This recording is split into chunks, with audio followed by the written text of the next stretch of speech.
የኢትዮጵያ ደም ለጋሾች ማህበር የለሚኩራ ክፍለ ከተማ አስተባባሪና ለጋሽ ነኝ። 23ኛ ጊዜ ነው እየለገስኩ ያለሁት።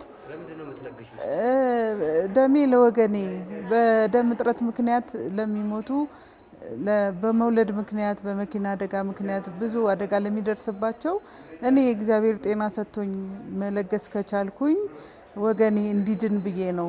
በጣም ደስ ብሎኛል። በጣም ደስ እያለኝ ነው የምሰጠው። ሁሌ ደስ እያለኝ ነው። በእኔ ምክንያት ሰው ሲድን ከዚህ በላይ እርካታ የለም።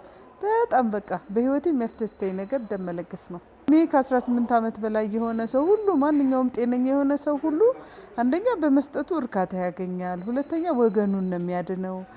በተሰጠን ነገር ጥሩ ነገር በጎ ነገር አድርገን ማለፍ መልካም ነው የሚል ሀሳብ አለ። ደሜ ደሜ ደሜ ደሜ ለወገኔ ለምድር ህይወታቸው ለዚህ በጎ ምግባር ተመርጠው ዝቅ ብለው ታዘው ያለፉ ነፍሶች ምን ያህል የታደሉ ናቸው።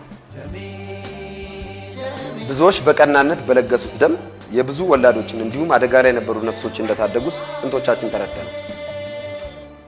ዘላለማዊ ባልሆነች የምድር ህይወት ሰው ሆነን ተፈጥረን ሰው ሆነን መሞት